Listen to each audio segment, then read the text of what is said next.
Actually, we have one guest speaker, and his name is David Addis, and he is the Managing Director for Strategic Research for EAB, formerly known as the Education Advisory Board. And they focus on providing data around research and around curriculum and technology and enrollment in higher education. So he's going to share this presentation that was shared with the Board of Governors, what, 2 months ago? Yeah, and we want you to have this information because we think it's important that you know what we're facing at the university and how that will be influencing our decisions that we have to make in the future. So thank you all for coming and for bringing others with you. Good afternoon, everyone. Thank you for being here. My name again is David Addis, and I work for EAB. We are a company that works with schools, colleges, and universities. We have some software products, we have some services around recruitment, and I'm on the research team. So my job is to try to understand what's happening in the broader environment across North America. I spend my time talking on the phone with different university administrators and faculty members, reading reports, trying to put together the pieces to create a vision for what's happening, and then more specifically, how universities can respond. So I am not an expert on West Virginia University. I pulled some data about the state, but I don't have any specific information about West Virginia University. I'm going to talk about some of the broader trends, and I think in future meetings you'll talk more specifically about your budget and things that are happening here. I've got until 4:45. I'm going to leave at least 20, maybe even 30 minutes at the end for questions and comments, because I know that there will be many. So I'll try to keep my formal remarks to less than an hour.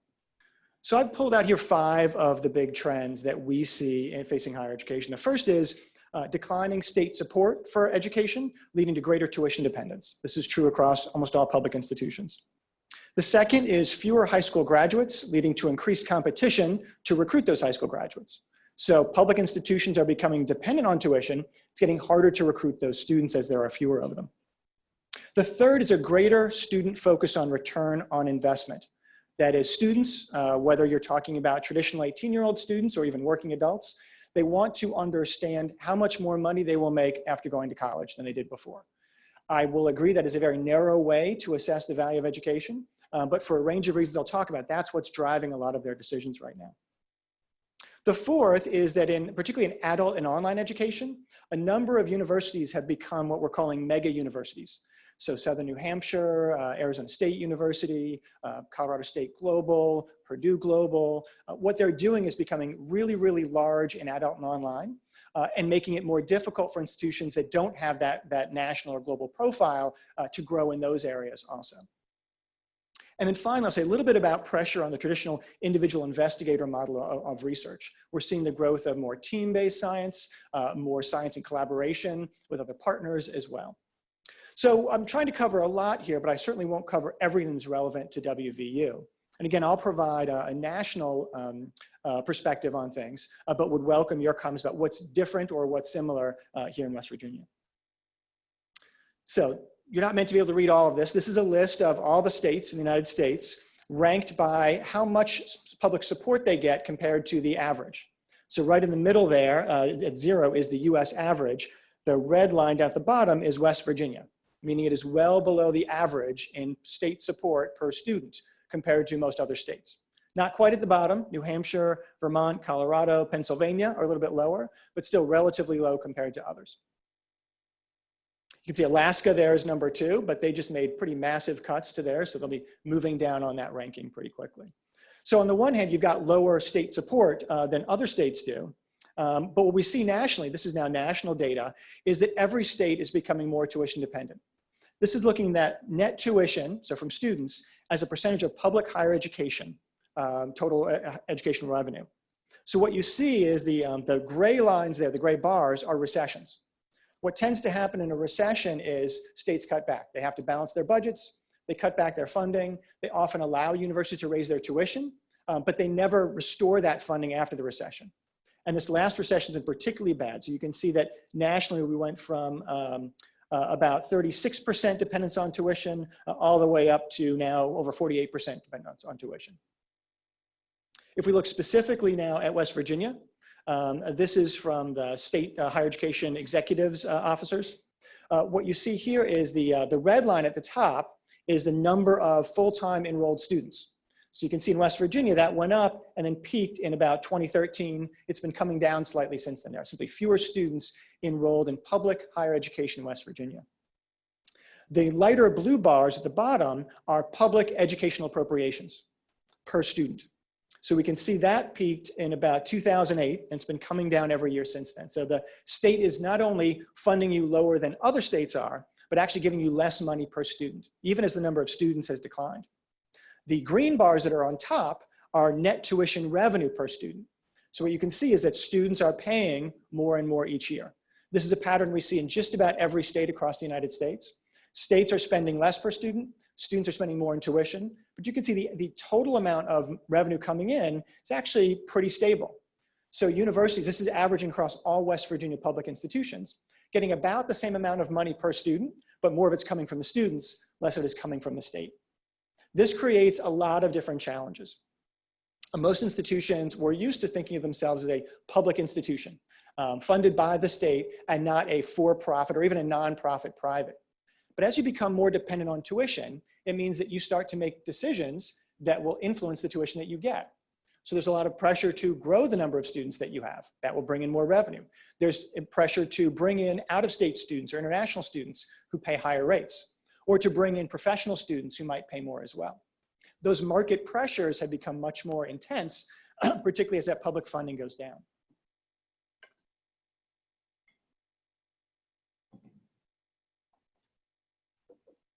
So even as you become, excuse me, more dependent on students for your revenue, it's getting harder and harder to recruit those students. We already saw in West Virginia, total enrollments have come down over the past couple of years. What we're projecting nationally is that there will be an even steeper decrease, particularly after 2026. This data comes from Nathan Graw. He's a demographer at Carleton College.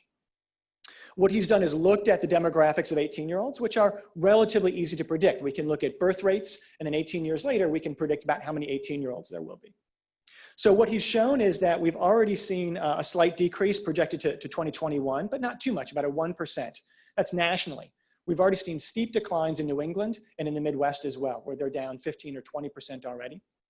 Then he actually is projecting growth between about 2021 and 2026.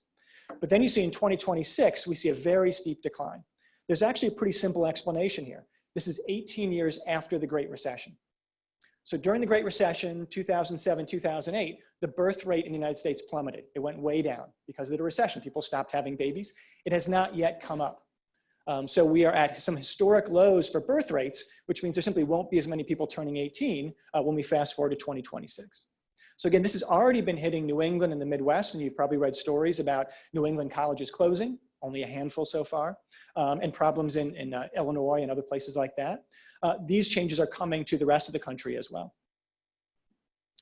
Now, Graw did something else that was interesting. He used historical data to look at where students tend to go to college based on their demographic characteristics. So students whose parents went to college are more likely to go to a more selective institution.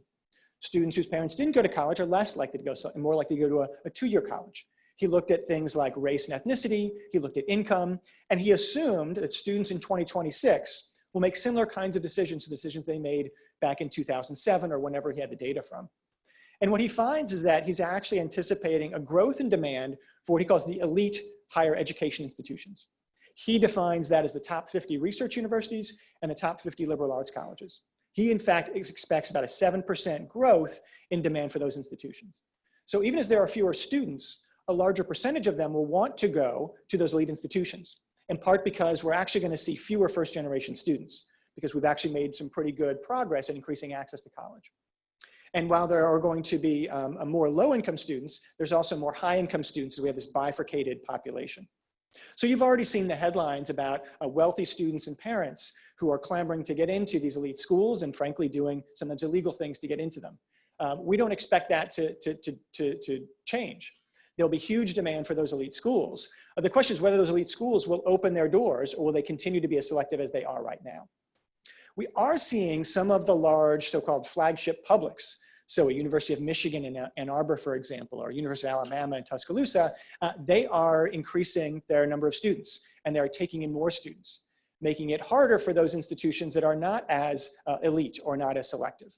So there's a bit of a food chain in higher education where the highest performing students often want to go to the highest ranked institutions. If those grow the number of students they accept, then there'll be fewer students left in the middle or at the bottom. Now, things look a bit different here in West Virginia, given the population dynamics. His concern, though, is that there are going to be even bigger drops for those regional institutions. He defines them as outside of the top 100. And so for those institutions, he would argue they're essentially trapped by their local demographics. They're not going to get as many students coming from the states that are growing. So coming from Florida and Texas and California, they're going to be much more dependent on the students in their local regions. And the risk is that the highest performing students in their regions will try to go to the elite institutions on the coast or in other places. So I pulled some of the data on projected high school graduates in West Virginia, and you can see pretty significant declines are projected. This is basic demographics. It's coming from WICHE. Now, I have heard that these WICHE projections, they're a couple of years old now. Some states are seeing some different trends than what WICHE projected. WICHE's basing their assumption on some demographic assumptions and also on some assumptions about immigration and out-migration in the state. So these could look a little bit different, but it sounds like in most scenarios there would be a decline. There would simply be fewer students graduating from high schools in West Virginia. And then GRAW has tried to figure out, of those graduating students, how many will go to college, how many will go to a two-year institution, how many will go to a research institution. Those aren't written in stone, but they give us some sense of whether we're expecting increases or decreases. And so far, there seems to be a belief that we're going to see fewer students. Now, we know in most states, we're going to see a pretty dramatic increase in the diversity of those students. West Virginia, less so.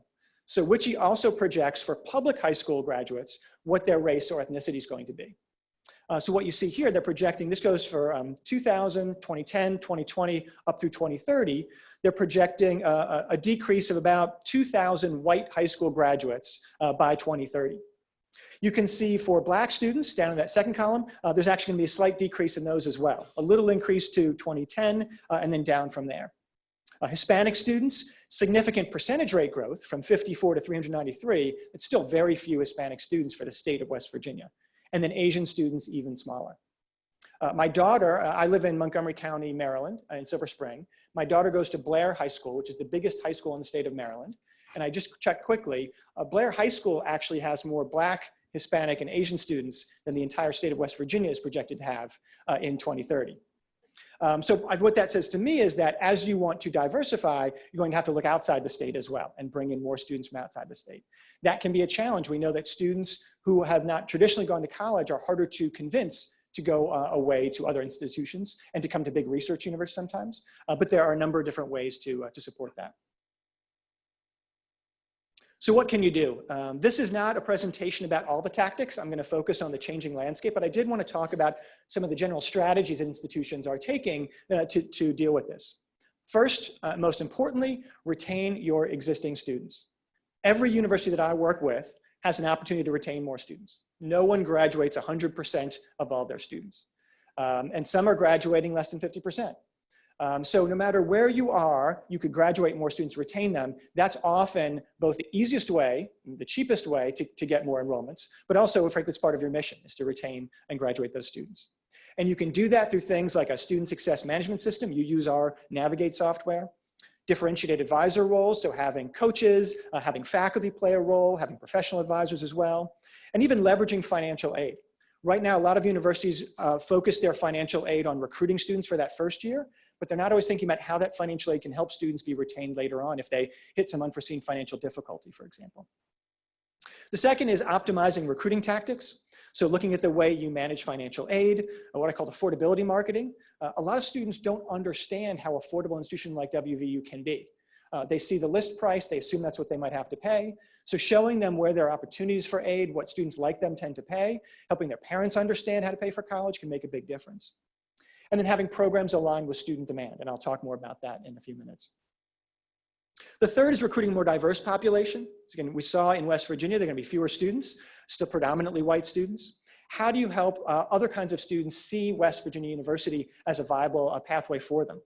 Transfer partnerships can be a key part of that. So working with community colleges that tend to be more diverse. Supporting the parents of first-generation students who are sometimes skeptical about the value of higher education or sometimes worried about sending their students far away or taking on some debt. And then even international student pathways. We've seen nationally a decline in the number of international students. finding ways to make it easier for those students to come to our institutions and be supported here. There are obviously public policy issues that get in the way of that right now, but there's still things that you can do as a university. And then fourth, expanding adult and professional programs. A lot of institutions are looking at these numbers and saying, you know, if we could just hold steady the number of undergraduates we have, that would be pretty good. Given that the number of traditional undergraduates is going to decline, given that high school graduates decline, if we could hold that number steady, that's probably the best we could hope for, but we need to find growth. Our costs go up every year for a range of different reasons. Right? We have things like healthcare benefits, we have new technologies, we have the cost of salaries that go up. We have to grow our revenues every year. If we can't add more undergraduate students and we can't keep charging them a lot more money, we need some other way to bring in that money. And it's great to go out and fundraise, that's a part of this, but frankly, we haven't seen public institutions fundraise to the level they can actually make up a lot of that tuition. So we're seeing a lot of growth in adult and professional programs, professional master's degrees, certificates, et cetera, and I'll say more about those as well. So I'm not going to talk a lot about student success. This is an area that we've done a huge amount of work at EAB. Recently, just a couple weeks ago, we published a student success playbook. It's on our website. I put the URL here, and I'll send these slides out to everyone, so you can click on that URL if you want. I just wanted to highlight some of the high-level strategies that we proposed for this. And this is based on now more than a decade of research with hundreds of universities.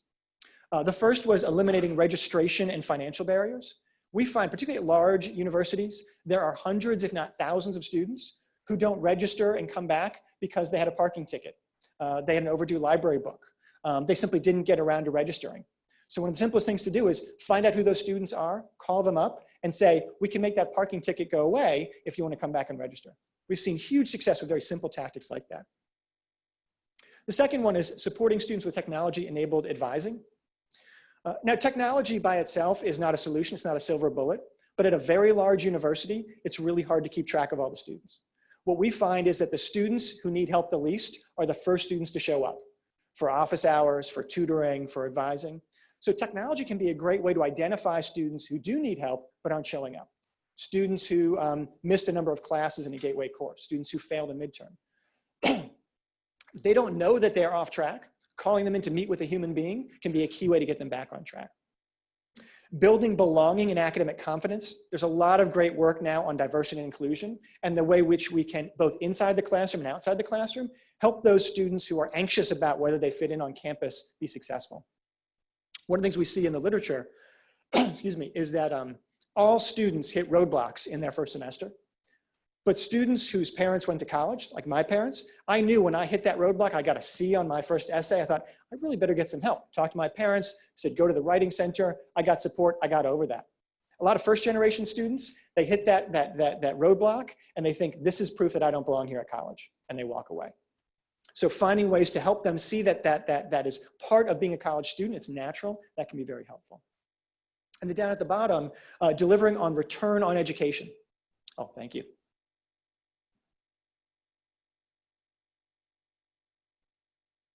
We looked at what we called non-productive credits. We see particularly students who transfer in often end up with a lot of extra credits. They take longer to graduate than we would like. The longer it takes them, the less likely they are to actually finish. And then enhancing the value of the curriculum. How do we help students see value in that curriculum? My daughter is a sophomore in high school, and I had to explain to her what general education is the other night, and she was horrified. She said, why would I want to take all those classes that I don't want to take? And I said, that's the best part of college. You get to take all these great classes. She just wants to get to her career as soon as possible. A lot of students feel that way now. What we found in our research is there's great ways to do that in any major. So it's not that everyone's got a major in some pre-professional area, but if you're going to be in philosophy or history is my discipline, how do you make sure students are getting experiential learning outside the classroom? They're getting an internship. They're doing research with a faculty member. They're doing perhaps a minor or building some certificate. There are lots of ways to make sure students get those skills while still getting the basics of a liberal education. Here I tried to list out 6 different populations. I'm not going to go through them all in detail, but as you're thinking about growing and diversifying, how do you do that? The first are those students who come direct from high school. Those historically have been the largest population on almost every campus. But we saw there's this demographic cliff coming in 2026 and intensifying competition, particularly for the wealthiest and those with the highest test scores. The opportunities, I think, is to serve those students who have been historically underserved, the ones who didn't see a research university as a possibility for them and went to a community college. The second are community college transfers. We do see, frankly, declining enrollments there as well. They're hitting the same demographic challenges that we've hit, and a lot of affordability concerns. Those students are very price conscious and not sure they can afford going to a four-year institution. But we have found that one of the big barriers has been credit articulation. So building those articulation agreements so they can come in and finish in 2 years makes a big difference to helping them transfer. International undergraduates, we had seen some growth there, particularly over the last decade. Now we're starting to see some declines. There's a lot of anxiety given trade wars and political rhetoric about how much we can continue this, but they still see research universities in the United States are a huge draw for those international students, and they're frankly a huge part of our research enterprise. One of the things they're looking for is better career counseling. They're also really looking for jobs, whether they want a job in the United States or a job back home, and they want to see how this will connect with that. Down at the bottom left-hand corner, adult degree completers. Across the United States, there are tens of millions of working adults who have some college but no degree. They dropped out. If we have a national graduation rate of about 55%, you can imagine every year about half those students who are leaving, they're not finishing. Getting them back has been harder than we anticipated. They've got jobs, they've got kids, they're taking care of parents. They're not sure they want to go back into the classroom. Helping them find ways to do it more quickly, to get credit for the work they've already done, can be a great way to bring those folks back. Professional master's certificates, we're seeing a lot of growth there. Most working adults realize they're going to have to keep getting education if they want to be successful, and they still see universities as a great place to get that. Even with things like coding boot camps, they recognize the value of a degree from a university. And then finally, research graduate students. Big part of the research enterprise, doctoral students, postdocs, other researchers, but these require a lot of institutional subsidies. These are folks who are often paying them to be here because they're part of the research enterprise. The opportunities I'll talk about later are around cross-disciplinary and grand challenge projects where we're getting new sources of funding to come in to help support them. So I mentioned the greater student focus on return on investment, and I mentioned I am not always comfortable with this. I did a PhD in history. I wrote a book on the history of mathematics at Trinity College Dublin. I'm a big believer in the value of the liberal arts, and I've looked at the numbers that show that liberal arts majors, while they tend to have lower salaries initially and higher underemployment rates, tend to do very well 20, 30, 40 years out. I myself am doing quite well with a history degree. So I am a firm believer in that. Students, including my daughter, are very difficult to convince about that. And there are a couple different reasons. One is this Generation Z mindset. This is a generation right now that is more focused on this than other generations for a couple reasons. One is they are looking for information. Certainly the things like US News, those rankings are still important, but there are now hundreds of websites where students can go and they can find out what is it like to go to your institution. They can look at videos from your current students. They do a lot of shopping. They're starting to shop even in sophomore year in high school. They're thinking about where they want to go. The second is these are kids who came of age during the Great Recession. They saw parents out of work. They saw siblings who graduated and couldn't find work. They are skeptical about the promises the degree will pay off because frankly, the degree did not pay off for people they knew, at least not during that Great Recession. That's frankly true in just about every recession that we see. And if that's their experience, they're going to be particularly focused on that. They're very focused on cost, both Generation Z students and their parents. We even hear very wealthy students are saying, I still don't want to pay. I can afford it, but I don't want to pay for it. I don't think it's worth it. We are in a cultural moment where there is a lack of trust in the value of higher education. Again, all the numbers show the value is there. All the numbers show this is one of the best investments you can make as an individual, one of the best investments the state can make in terms of investments, but they're not buying it. We do have to tell our story better. That is part of the answer, but partly we also have to show that we are responding to that in a range of different ways. They are also very averse to debt. We've seen this now. You see a lot of the Democratic candidates are talking about canceling debt or making debt go away. As I've been looking at the numbers, I think that there is sometimes an overstatement about the dangers of small amounts of debt. Interestingly, the people with the largest amounts of debt are the least likely to default because they have JDs and MDs and MBAs. They end up getting $100,000 worth of debt. The people with the least amounts of debt are the most likely to default because they never finished their degree. They took out debt, they went through a couple of years and they didn't finish. So we do have, some students really do have a problem paying back debt and we have to address that. But there's also sometimes a bigger problem of students refusing to take out debt and dropping out. If you don't get that degree, there's almost no value in that education that you have, at least no market value in that. So one of the challenges is how do we communicate to students that our institution is affordable? A little bit easier for you here at WVU. You are affordable. Everyone in the state knows who you are. People in the region know who you are. It's harder for those private institutions. But even here, there are going to be students who say, why wouldn't I just go to a community college or a technical college? Or why wouldn't I just go directly into the workforce? Particularly right now, the economy is doing pretty well in some places. So we have done a study looking at how do we clarify up front what the financial aid is, so they better understand what will it really cost you. We have net price calculators. Those are sometimes hard to understand or they're not as accurate. Simplifying aid award letters. Right now, students are sometimes confused about grants, about loans, scholarships. The language is not always clear to them. Some places people are even communicating before people have been admitted. We think you might be qualified for the scholarship given your PSAT scores or given your high school. So reaching out, personalizing some of these award estimates, and we've particularly seen some of the big public institutions reach out to schools that historically haven't sent a lot of students to them and say, we know you might think we're out of your reach, but we're not, and we're going to work hard to make that clear to you. And then working with parents to understand that as well, and doing that in multiple languages so parents feel comfortable with it. I mentioned the data that students have access to, and this is something that's changed pretty rapidly. Back during the Great Recession, it was very hard to figure out what an average salary would be from an institution. Since then, there's been a lot of change. So you see, back in 2010, a company called PayScale started a service. They're really a salary benchmarking company. You can go there, put in your salary, say, I'm a professor at a university, I make this much, how much do other professors make? You can do it for any occupation. They also started asking, well, where did you go to college and what degree did you get? And you can then look up, well, how much do people from this college make? The data is frankly not great. I was a physics major, undergraduate physics major from University of Chicago, and there were a sample size of 3. But people tend to look at the numbers and not the sample size. That's a problem with all this data, is the sample sizes aren't great, or people who didn't get federal financial aid are excluded, or people who left the state are not included. So there are real issues with the data, but people don't ask those questions. College Measures now works with a number of different states to provide this at state level. A number of other places have started building these ROI calculators, and I would say that the federal college scorecard is probably the most important. It's the federal government. It looks at average or median salary 10 years after graduation across all of your students. It's now, because it's the federal government, Google prioritizes it in the searches. So students can find that really quickly. This is great for institutions that focus on STEM education and are in big cities. It's not great for institutions that are in rural areas and focus on social work or teaching. Students are looking at that as a measure of value when it's really more a measure of the mix of your majors and the cost of living in your area. But students don't always get that. So we see students starting to use this and starting to make decisions about where they're going to attend and also what majors they're going to have based on some of this data. So this is national data on where students are majoring.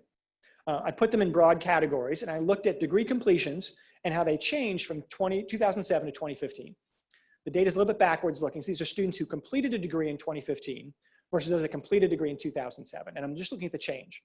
So business is actually the biggest, but it didn't actually grow very much. You can see at the top there, health grew by far the biggest.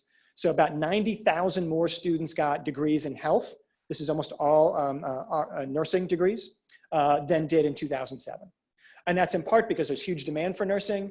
People make good salaries in nursing, and people see it as aligned with their values and their goals in life. You see biology is a close second, engineering after that, and down at the bottom, we see pretty big declines in education and in humanities and liberal arts. That is partly against students who are making that assumption that if I major in the liberal arts, I won't make as much money. And again, some of the data implies that in the first couple of years, you probably won't. If you look at someone with a computer science degree and someone with a history degree, in the first 5 years, the computer science is going to make a lot more money. If you look out 20 or 30 years, oftentimes what happens is that liberal arts majors become moved into management. It also turns out when you look at the occupations people go into, they're not that different by major. One of the most common occupations for liberal arts majors is managers, sales. They also go into teaching and law and other areas as well, but they're also in some of those same fields. So what can we do? The first thing is enhancing experiential learning. Students are very excited about this. They want to learn outside the classroom as well as inside the classroom. Employers see this kind of learning as helpful on people's resumes. So this might be making sure students of all majors have this. Right now, your engineering students, your business students probably do a lot of this. Your history majors probably a little bit less. How do we make sure they have access to internships or study abroad or areas like that? Increasing access across student groups. Right now, it's often the wealthiest students, the students whose parents went to college who are most likely to have these experiences. Unpaid internships are very hard if you come from a low-income family. How do we help subsidize that and make sure people are connected? Supporting faculty in delivering these experiences.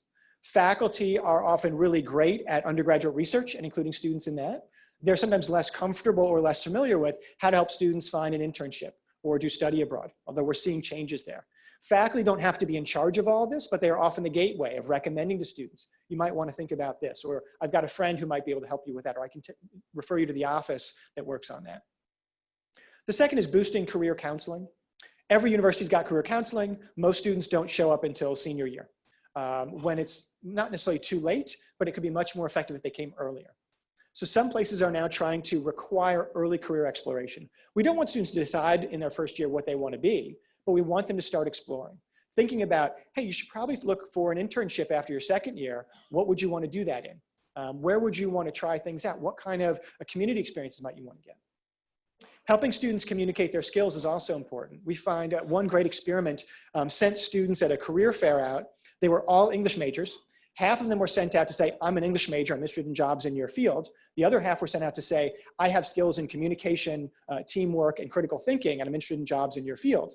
You can guess which group did much better, right? So helping students talk about what they've learned, no matter what their major is, can really help them open the door and show they have the skills that we know employers are looking for. Expanding corporate partnerships is also helpful as well, in that students want and need exposure to those kinds of jobs, whether it's an internship or a co-op or even working on a problem from a corporation.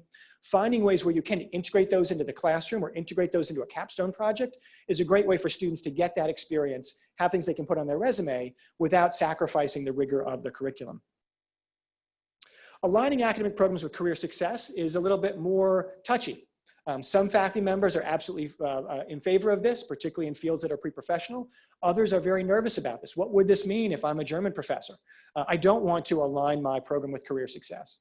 I looked at a couple places who now have a program, German for business majors or German for engineering majors. On the one hand, it was great. It brought in a lot of students to that department.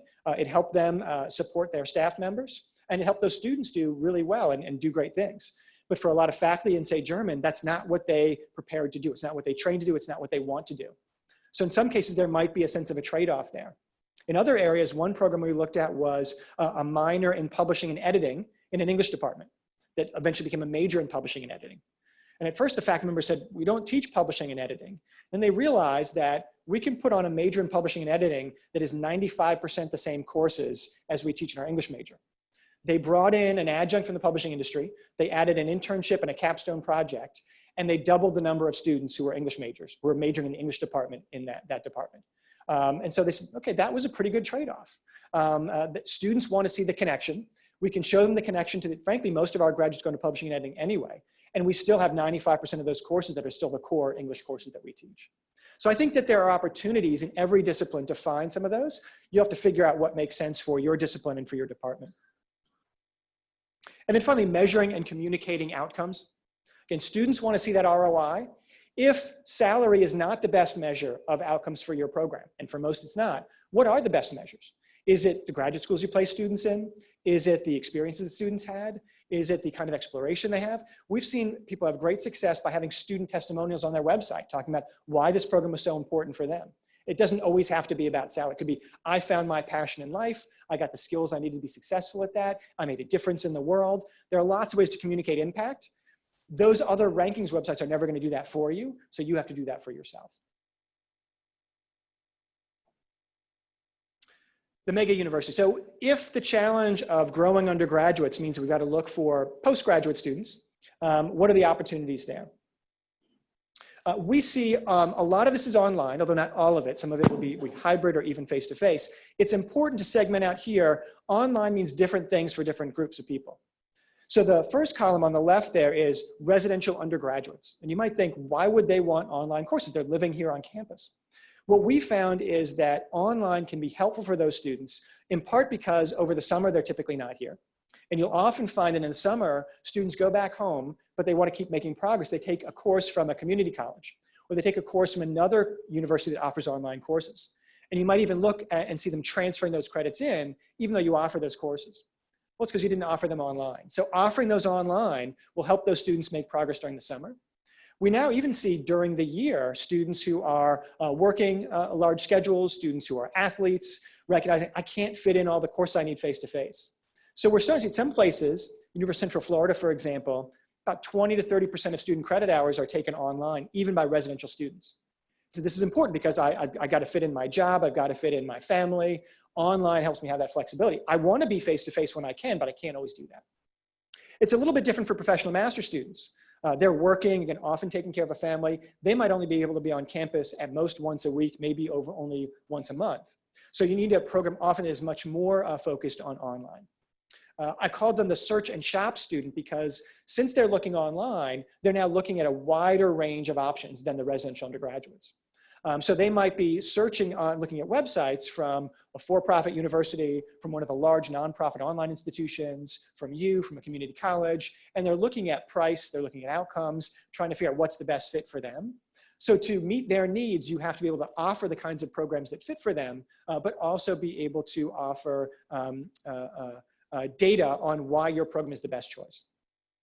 Adult degree completers, a little bit like the working adults in the professional masters, because they haven't finished that college degree, they're often bringing a lot more credits with them that they need to be able to transfer. They might be coming from the military, they might have other kind of experience, so they often need some sort of competency-based learning, prior learning assessment, to make it easier for them to get credit for what they've already done. That can be a pretty big lift. We did a study on that and found it's really hard to build those kinds of competency-based programs, to assess people based on their knowledge rather than credit hours, to accept credits from places you aren't used to accepting credits for. It can take a lot of work to build that, but the payoff can be big in terms of serving a much wider range of students.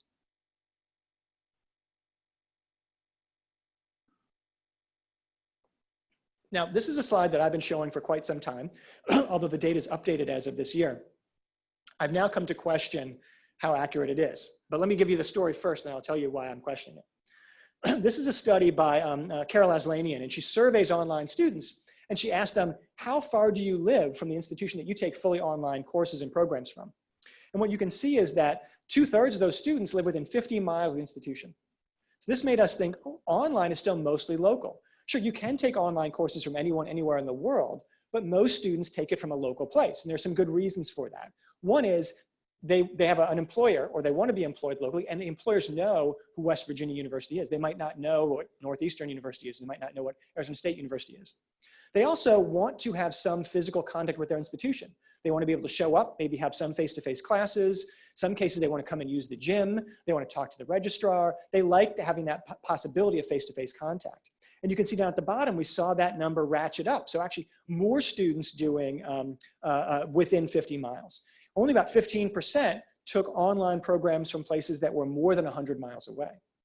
What we found out, though, was that Carol Aslanian's sample was not as diverse as we thought it was going to be. She's looking at mostly her clients and what they were doing. She wasn't looking at some of the big online providers like an Arizona State University. So when we started to look at that data, we said, wait a minute, while they still have a relatively small market share, they're getting much, much bigger. And in some areas like a master's in education, they might have a really big market share because they have a really big program and others have really small programs. So I think it's still true that there are great niches. You have a really well-known brand, so to speak, in this region. Everyone knows who you are. People come to you because of the role that you play in this region. That's going to be incredibly valuable for you. But students now also know there are other choices. And some of those might be cheaper. Some of them might be slightly more aligned with their goals. They probably won't have a better reputation than you have, at least in this region. But there might be other reasons that you might be competing with places that are further away. We also had seen some growth here, but are now starting to worry about the opportunities for growth in online. This is data about master's degrees in general, so not just online, but we know that master's degrees are now dominated by professional masters and online. And these are projections from the US Department of Education. Every couple of years, they project what the growth will be in master's degrees.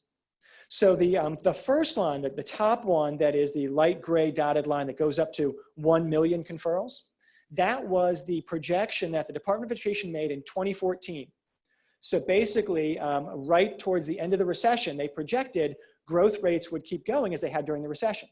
and you get to 1 million degree conferrals by 2024. What we saw, though, is that after the recession, that flattened out. The economy heated up. Working adults tend to go back to work when recessions are over. They tend to not go to programs. So basically, there was almost no growth. So they revised their projections down. In 2017, they projected 1.7% growth, leading to about 900,000 conferrals.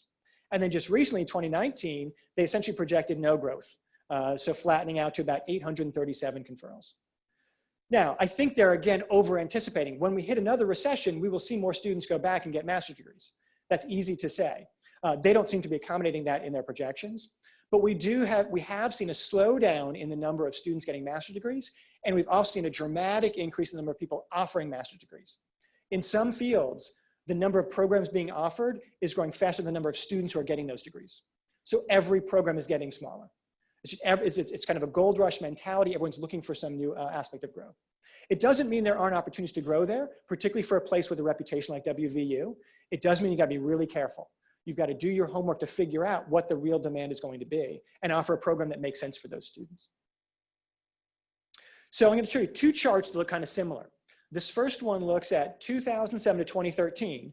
The next one looks at 2013 to 2017. What we're trying to check here is what's been the change in master's and professional doctorates by two-digit zip code, so by large categories of fields.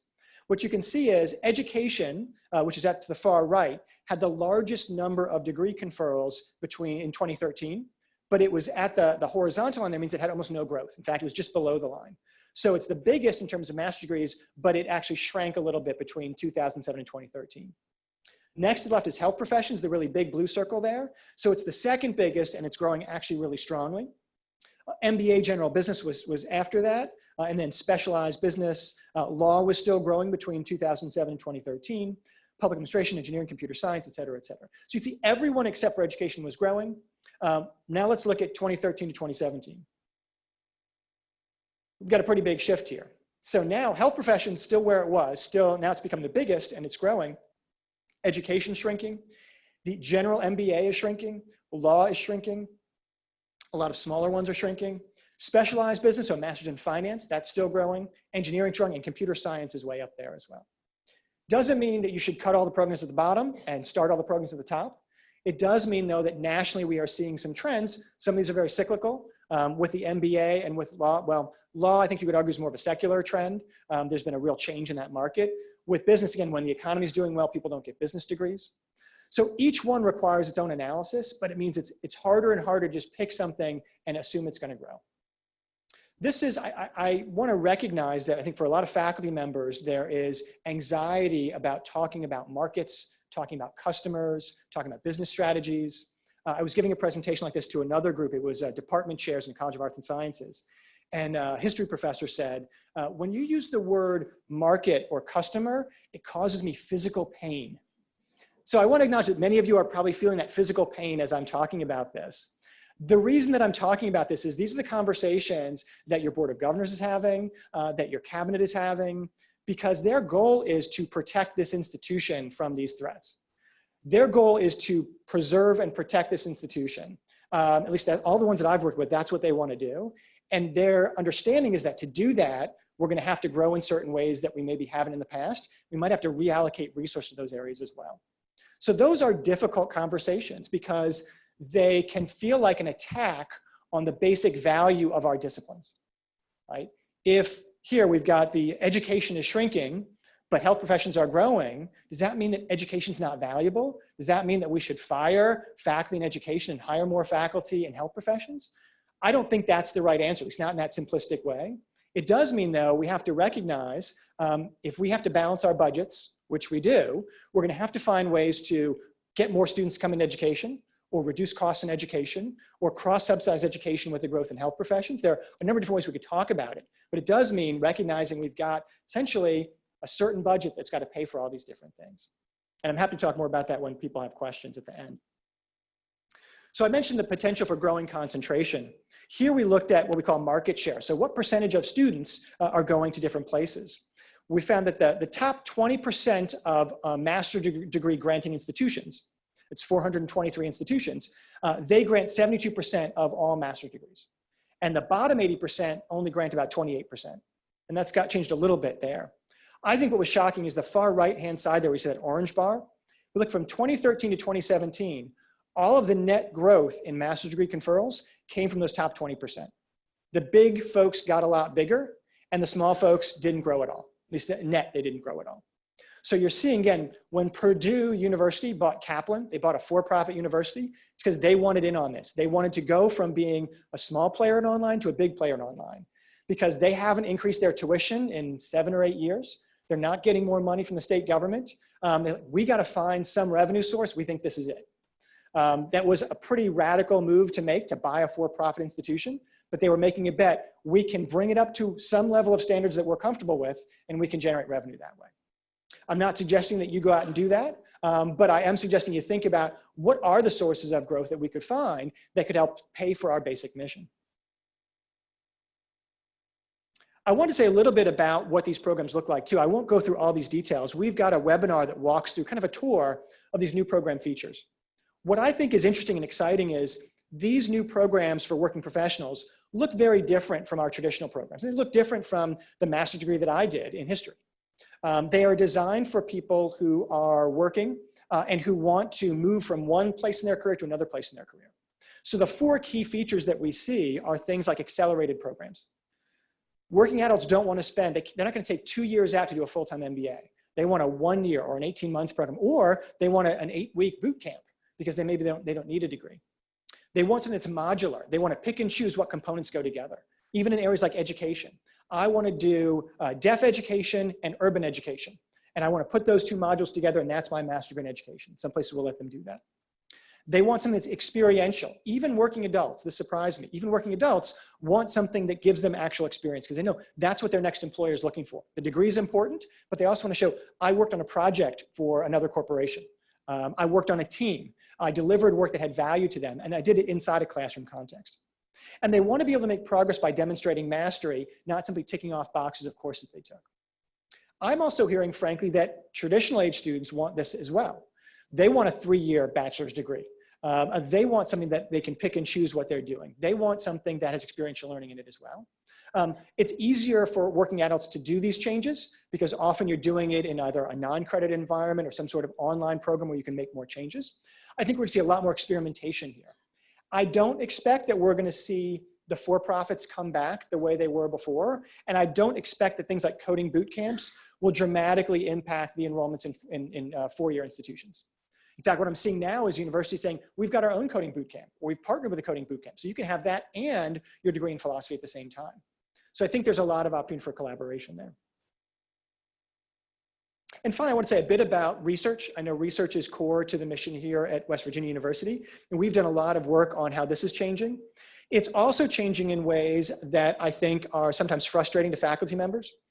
If we think about the traditional model, and so my PhD was in history of science, so I spent a lot of time thinking about science in the 17th, 18th, and 19th century, but I've learned a lot about the 20th and 21st century since then. The model of the curiosity-driven basic research, individual investigator, the lone genius, is still the foundation for a lot of what we do. And it's still core. I believe it's absolutely essential. What we've seen, though, in the past decade or so has been a recognition that from those people who fund research, whether we're talking about the federal government, whether we're talking about big donors or foundations, they want something more than basic research. Like our students, they want to see a return on investment.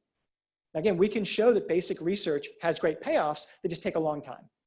The research that I studied in the 19th century didn't pay off for 100 years, but it paid off really big. There, you can imagine if you're an elected official, you're not willing to wait 100 years. You've got a 2-year or 4-year cycle, you want to show some benefit there. So what we've seen is slowly a shift towards funding that goes to something with outputs.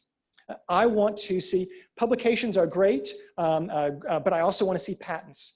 I want to see new technologies come out. I want to see the application of the research that we do.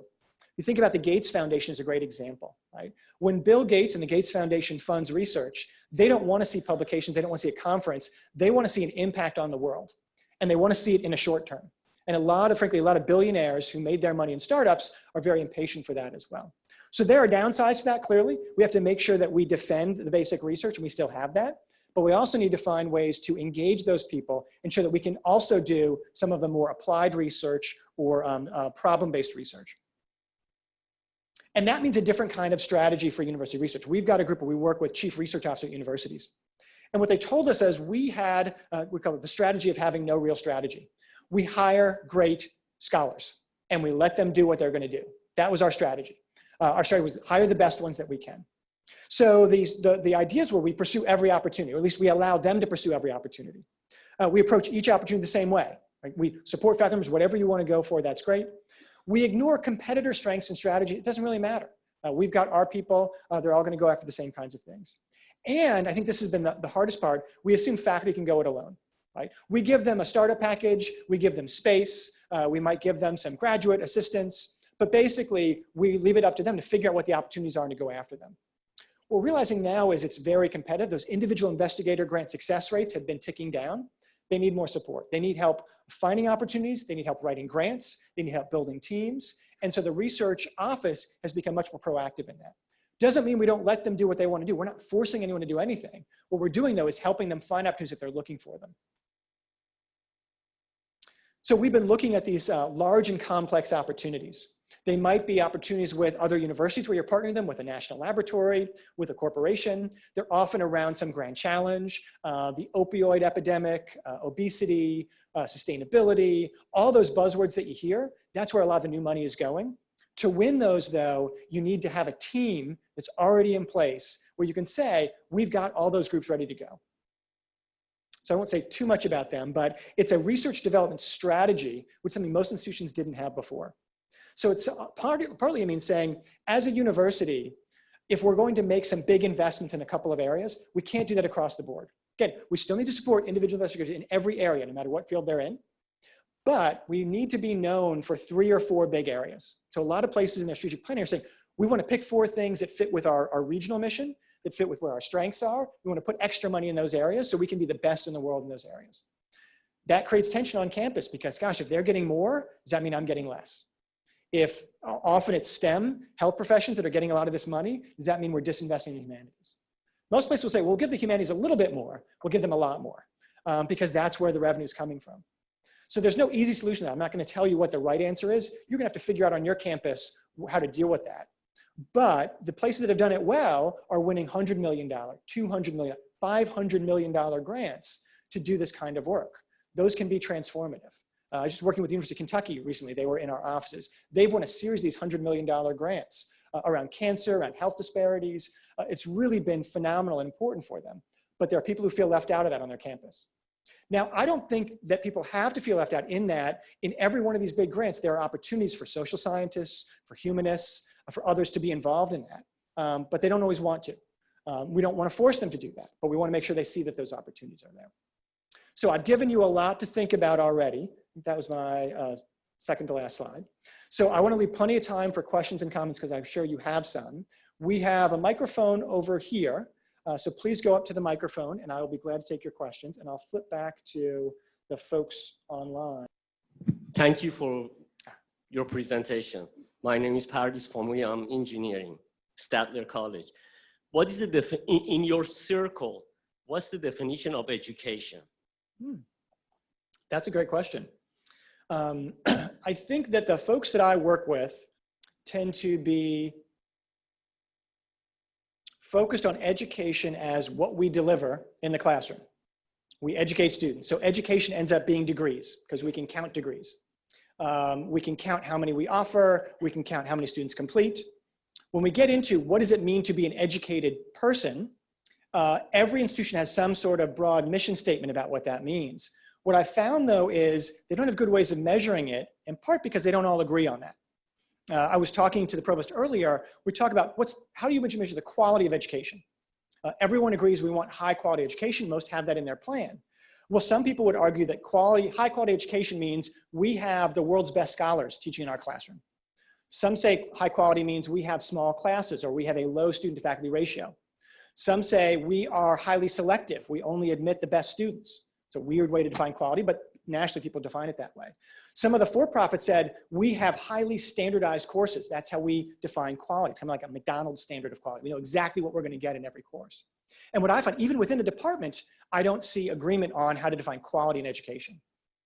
So we end up having metrics imposed on us by accreditors, by state legislators, by boards who want to measure something. And I think part of what you're pointing to is they don't get to that fundamental mission of what we do. Dave Hauser, Eberly. I'm trying to articulate my question here, so bear with me as I sort of try to express this. It seemed to me some of the advice you were offering was to make it easier for students to find the college, to find paths through the college, for the colleges and universities to be more nimble in responding to student needs and other things like that. Part of what colleges have to sell is their reputation. I mean, that's what's on the degree, right? So there's a balancing act between making it easier and maintaining a higher quality. I've talked to students who are leaving us because they find it easier to go someplace else. Mm-hmm. And so how do you manage that line, right? Because you still want to be a high quality, you want your courses and degree to mean something. But by the same token, the numbers clearly show that you need to do something about retaining and getting students here. So how do you find that line? Yeah. I think that actually goes back to the first question as well, in terms of how do we define academic rigor? I would say that that's something that faculty members have to define, and we have to support faculty members in defining what rigor means within their disciplines. But I would try to separate out academic rigor and the challenge, the difficulty of being rigorous academically with the other barriers we put in the way. So in our research, we find, for example, the registration process often locks students out. That's not about academic rigor. You could argue when it comes to articulating transfer credits, that is about academic rigor.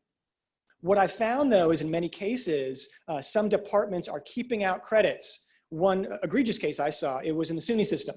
So you've got a community college and a four-year institution, both in the same system. The four-year will not accept the courses in the two-year institution. And someone pointed out, it's actually the same instructor using the same textbook. And so in that case, there could be good reasons why you wouldn't accept it. There are also bad reasons.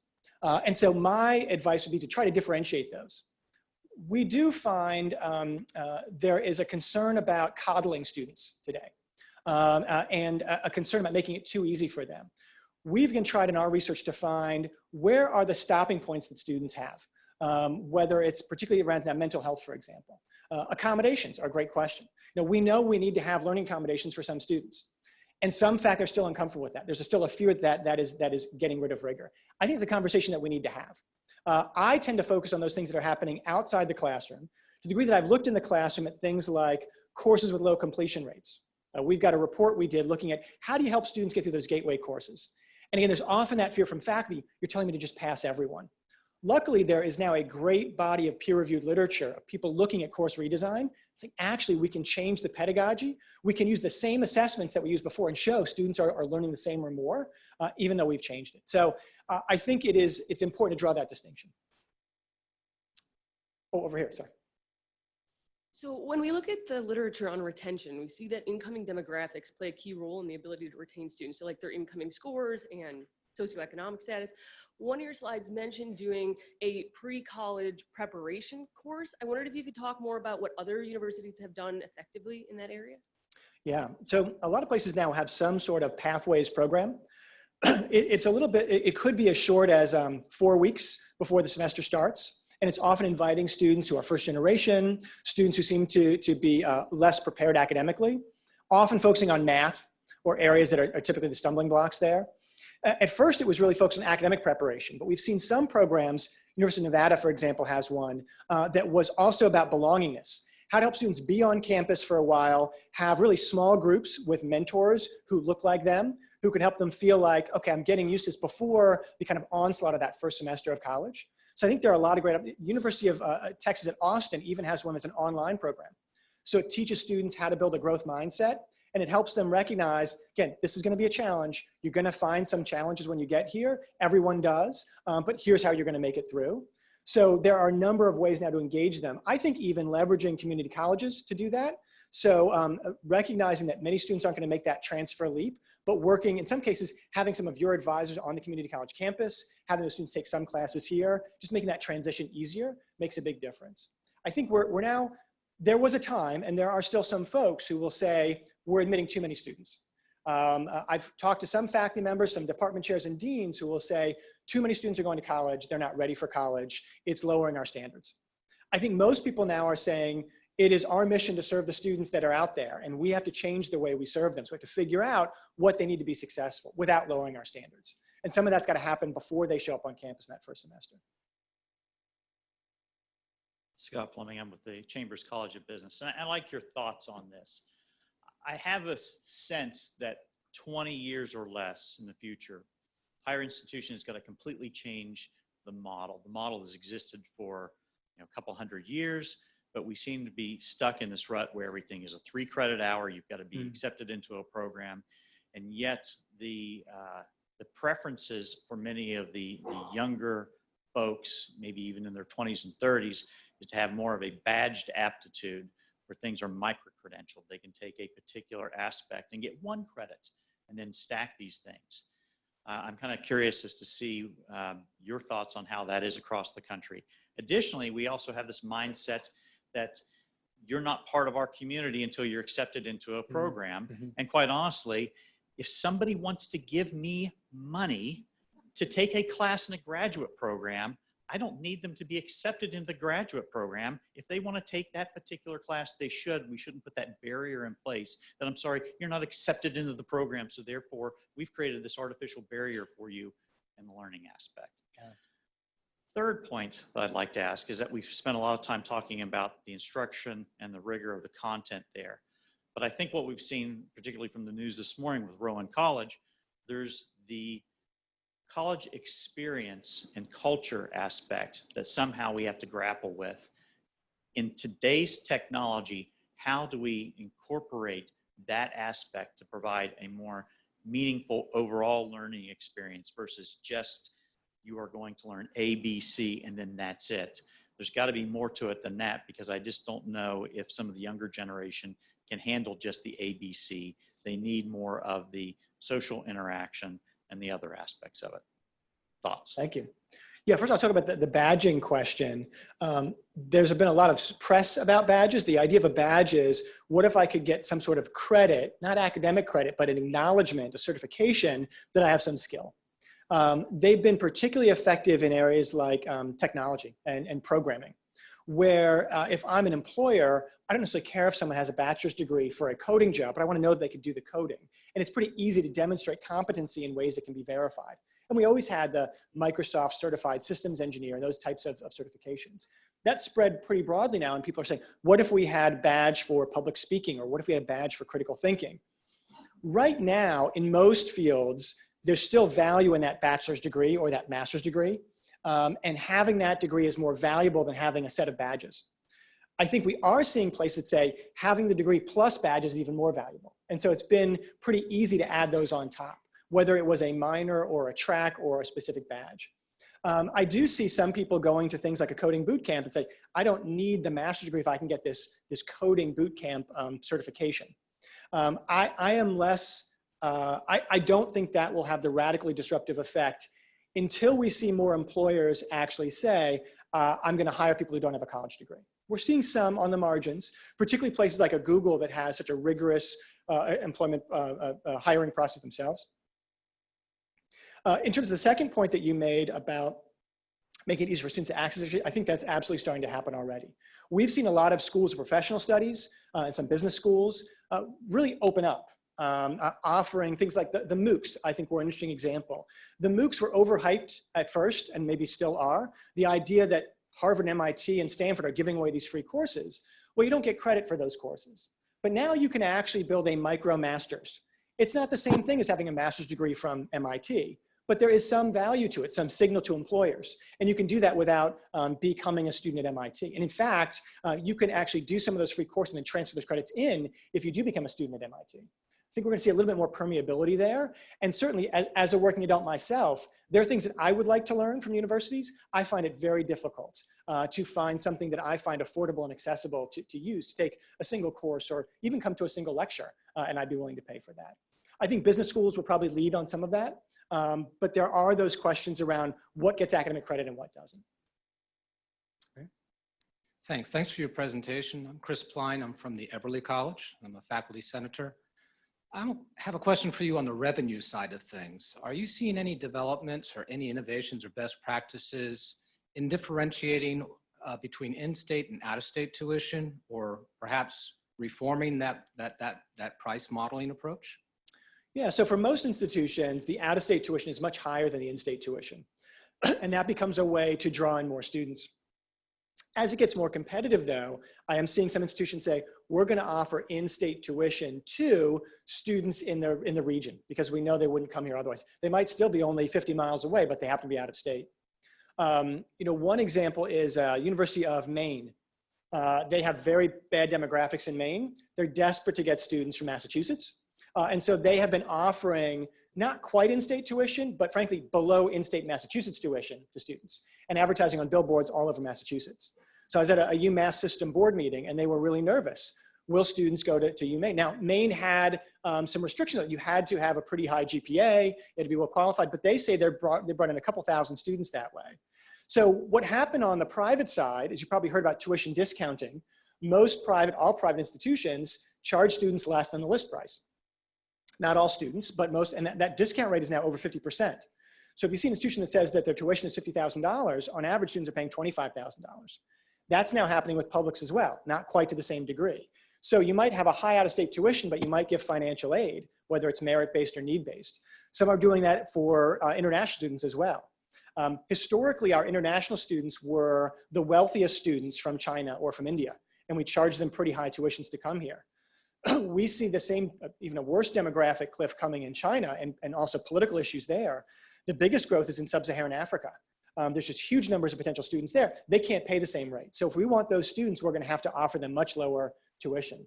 So that comes back to the financial model. Want to come to the mic?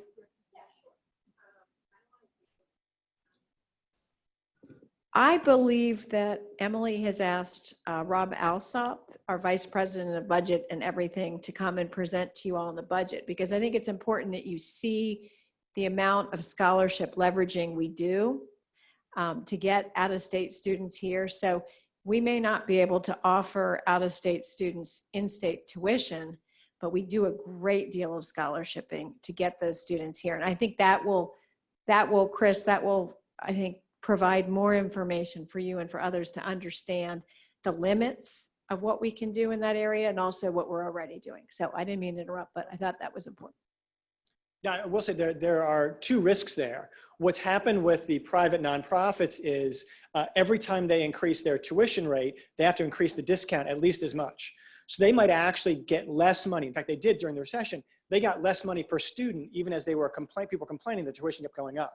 And that's why some of them are struggling to stay afloat. So you can get into a trap where you're not giving away education, but you're not charging enough to cover your costs.